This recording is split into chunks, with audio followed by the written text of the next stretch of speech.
Hello there. This video is gonna be an in-depth guide on the Glorian synergy. In my personal opinion, Glorian is the strongest and the most free-to-play friendly synergy in the game Omnihero. It's also the synergy I play the most. So this video I want to share some of my experiences and make a tier list of all the Glorian heroes and show how to build an Glorian team. Let's get started. Now, the first reason why Glorian is so good is because of Navi. Yeah, she is so broken that there's not much to talk about. She's just overpowered, and she carried the synergy to a whole next level. But yeah, not much to talk about. Just buy Navi. Okay, so moving on. Let's talk about the synergy itself.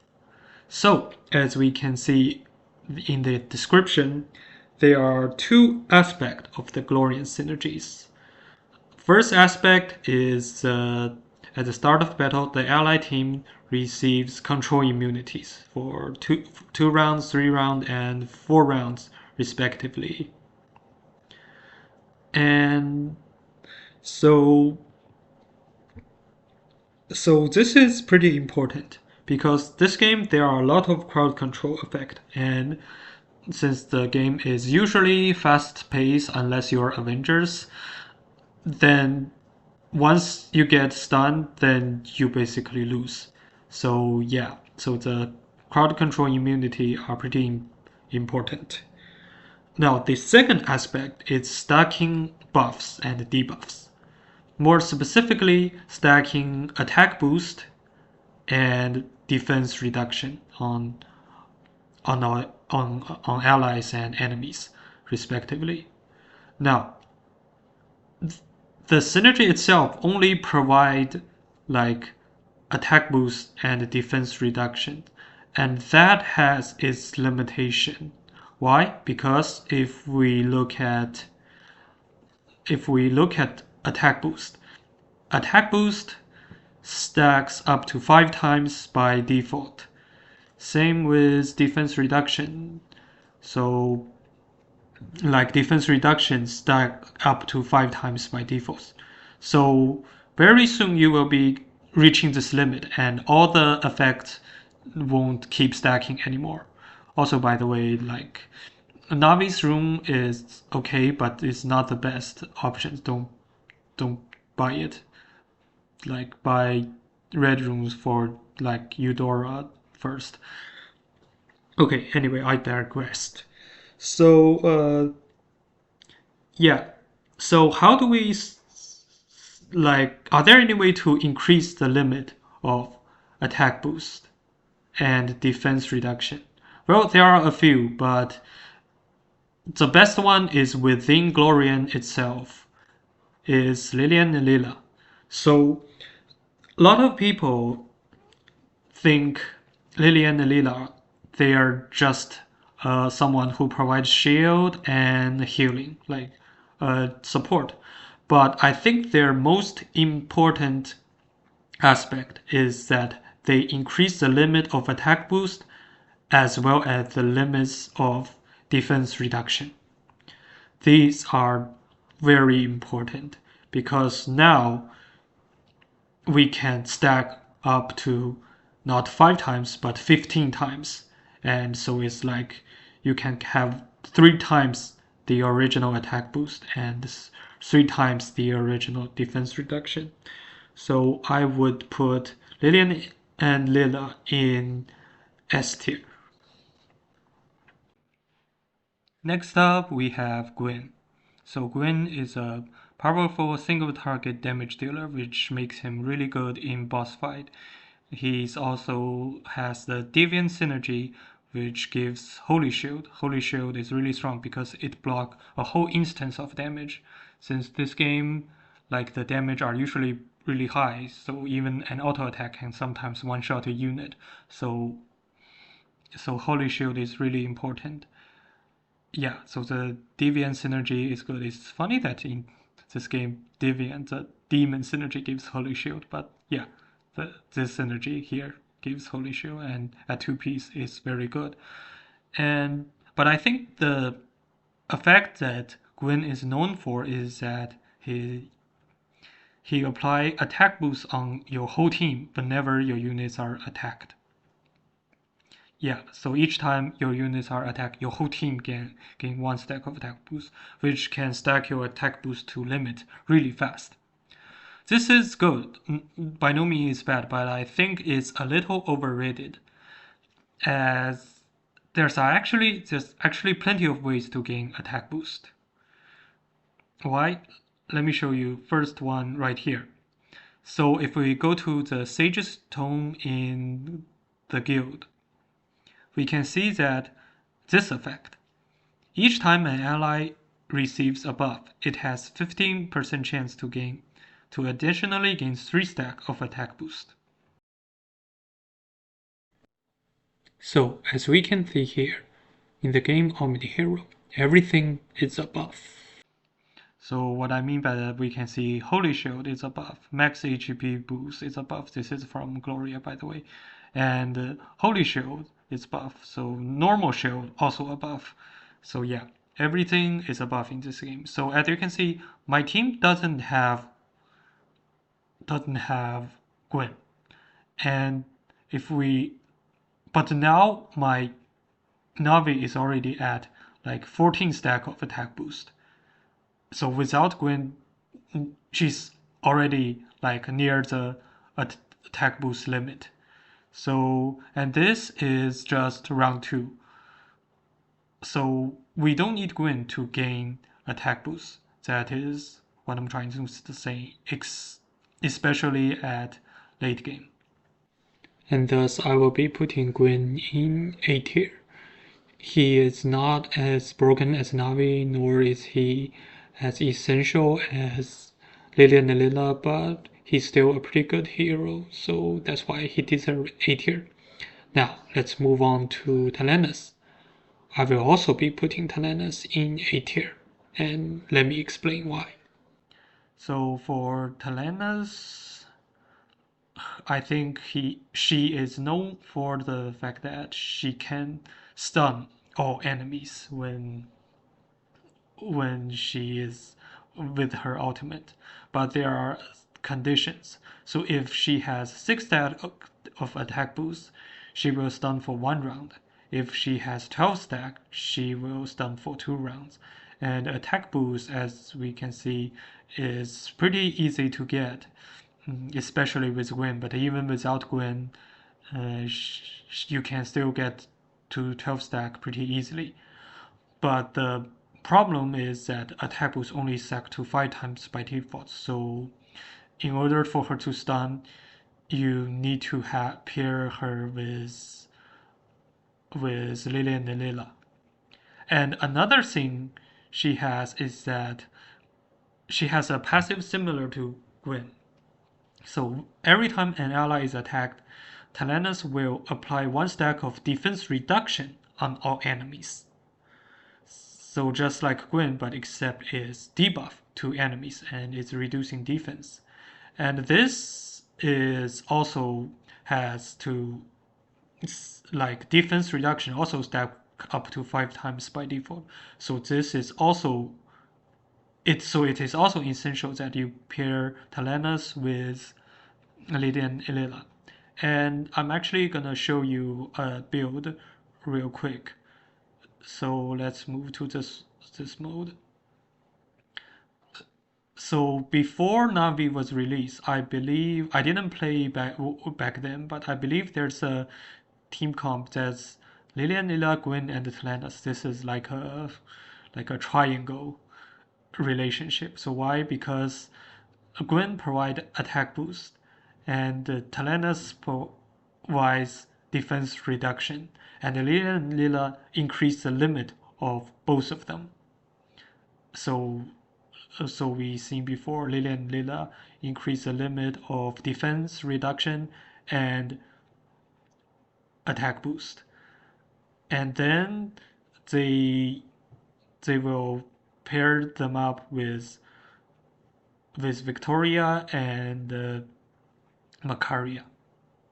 And so this we will have 4 Monarch, 3 Glorian, and 4 Royal, and like 2 Demon, 2 Celestial, and that's like the Glorian Monarch team. So what this team do is Tanas will stun enemies and we slowly finish them off with Gwen, Victoria, and Macaria.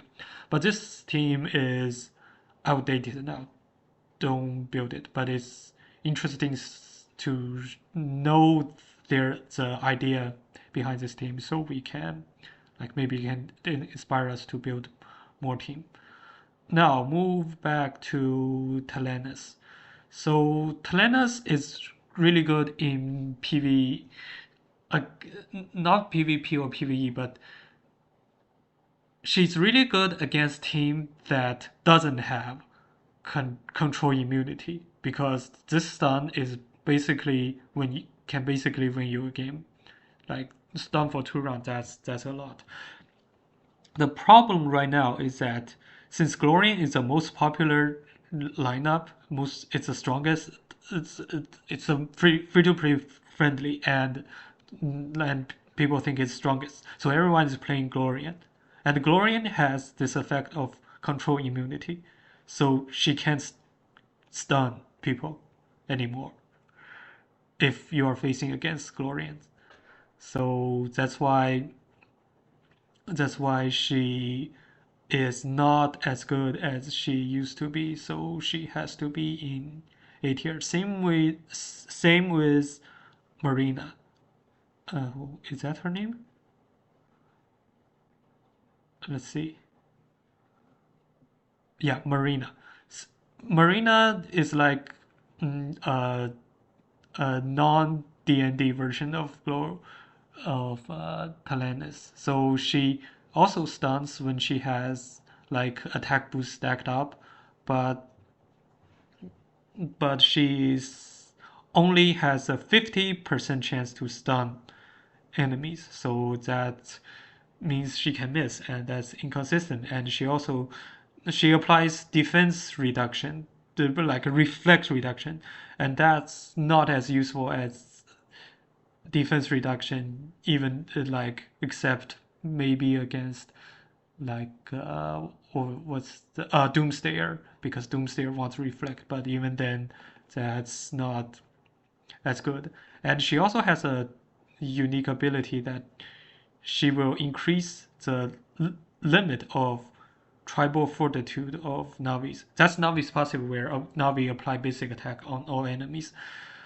But this is also not that useful, because it sounds really good because we see Navi's passive that it can stack up to, like it can only trigger maximum of 4 times every battle.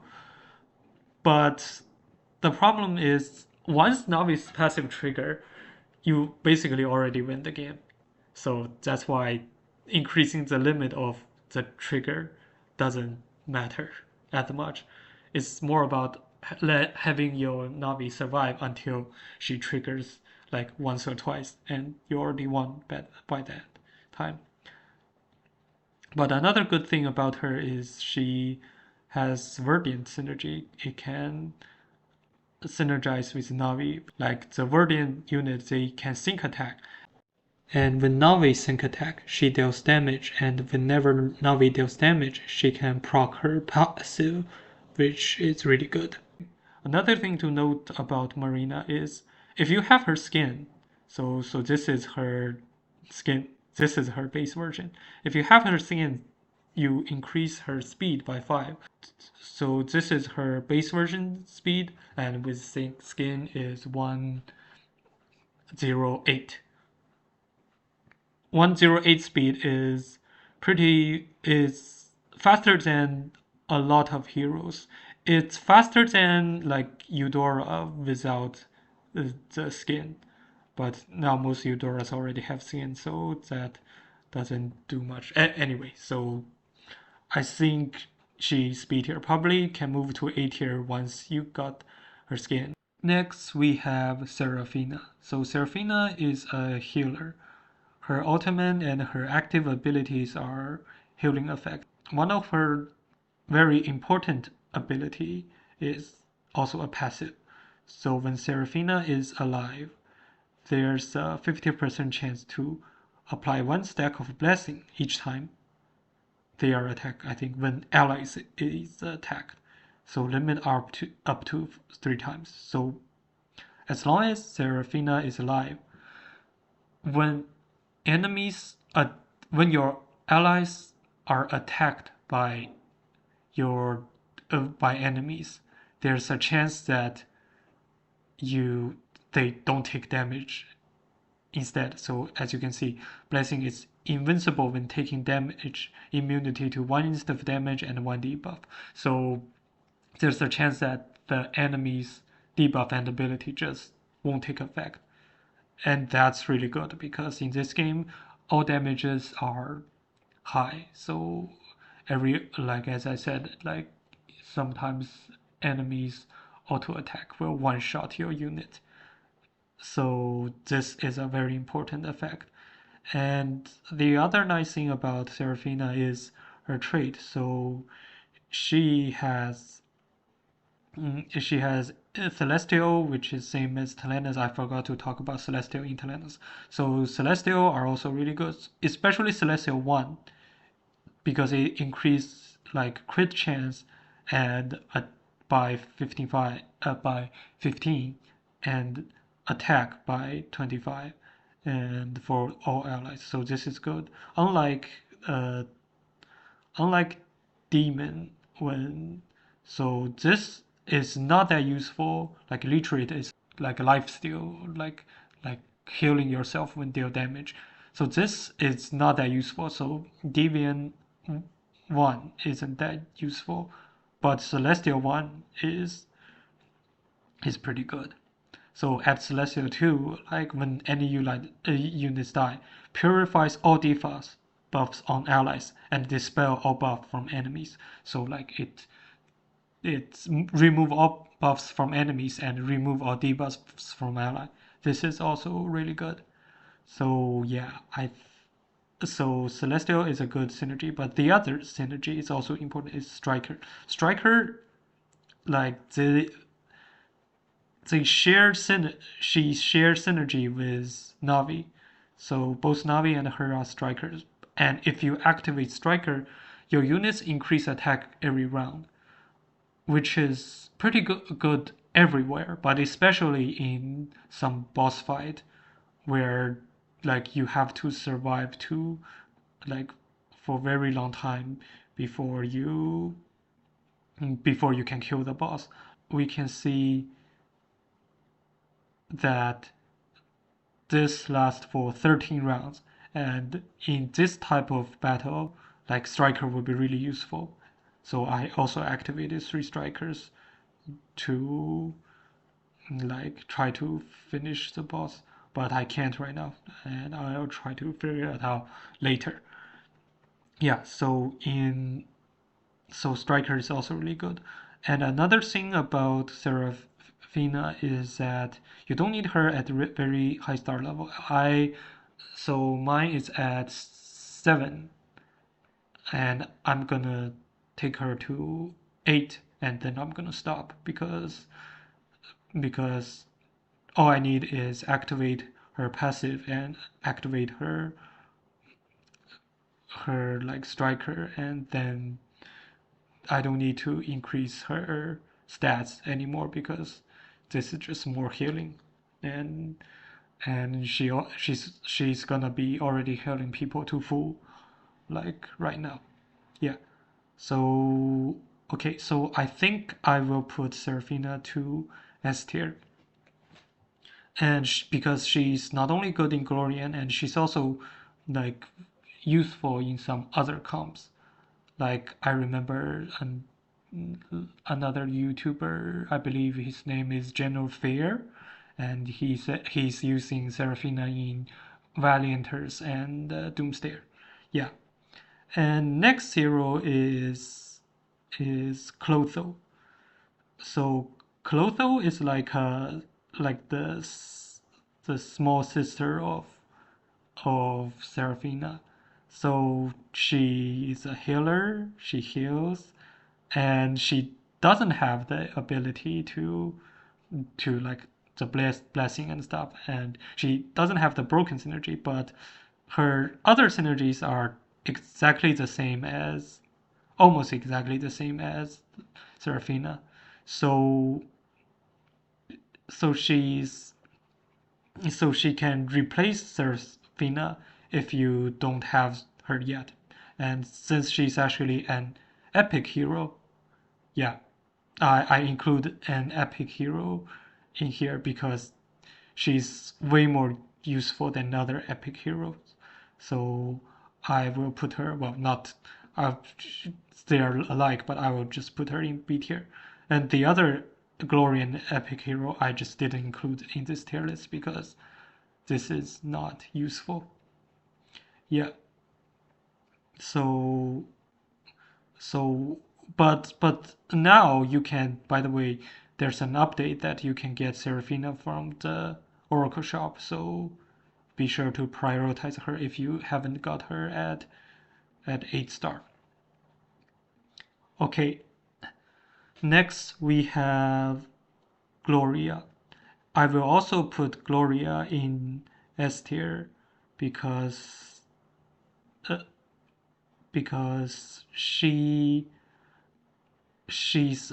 her effects are pretty good. So first, she's a decent damage dealer. So she deals physical damage to 3 random enemies, and yeah, and this effect deal damage to frontline enemy. But her effects are pretty good. So when she's alive, she reduces like frontline units damage taken by 50%, and that's pretty nice the mm, because that's like half damage, and the frontline unit is what takes the damage the most.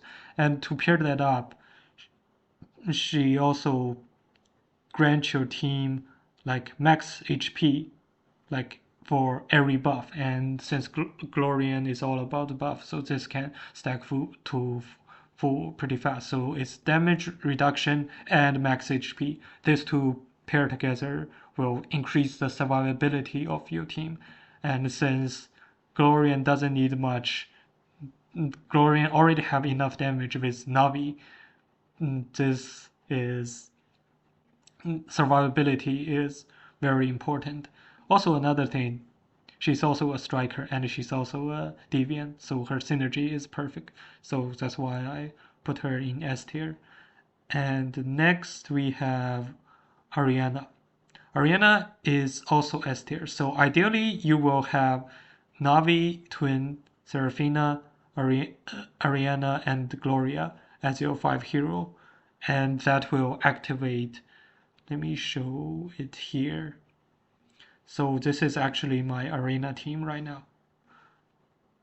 So yeah, I have Navi and Lilian, Lila, Seraphina, Gloria, and Ariana.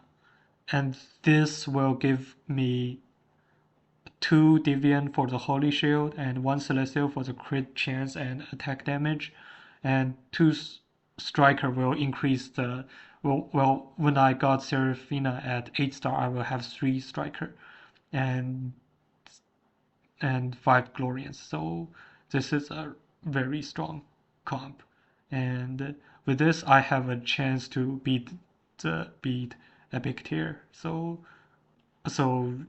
he's like he's the strongest player in my server, and usually I can't beat him, but sometimes I can. As you can see, like he attacked me and I have victory in my defense. Yeah. Most of the time I can't beat him, but sometimes I can with like that lineup. Okay, so yeah, last we have Corolla, and unfortunately, I think Corolla is the one of the only Glorian hero you don't want. So she just doesn't do much. She deal damage and she apply reflect reduction, which is only useful against uh, Doomsayer, and that's it. I actually the game gave me a lot of her exclusive room, but I will probably dismantle them when I need to. So she's just not that good. I'm not gonna even bother to go over her skill. Okay, lastly, I want to talk about the relic of the Glorian synergy. So, so as you can see, for every relic there are synergies. For the Glorian relic synergy, it's actually really good. I think it's the strongest synergy of all the relic synergy as well. And that's also part of the reason why the Glorian synergy is the strongest synergy in my opinion. So every time your Glorian units attack, they steal buffs. And also at the start of combat, they steal attack from all enemies and apply on themselves. So yeah, this is very impactful, especially in PvE where the enemy teams usually are more powerful than you and your Glorian can steal 10% of their attack, and that would be really impactful. So yeah, and as for relics, I think all the relics are of Glorians are pretty good, but there's one really broken one which is spare. So if you can get spare, prioritize it. It's really good, and it's really good outside of Glorian and Avengers. It's just the best relic ever, and probably the most like high value things you can get in this game. So yeah, get Zephyr Spare when you can. And yeah, thanks for watching.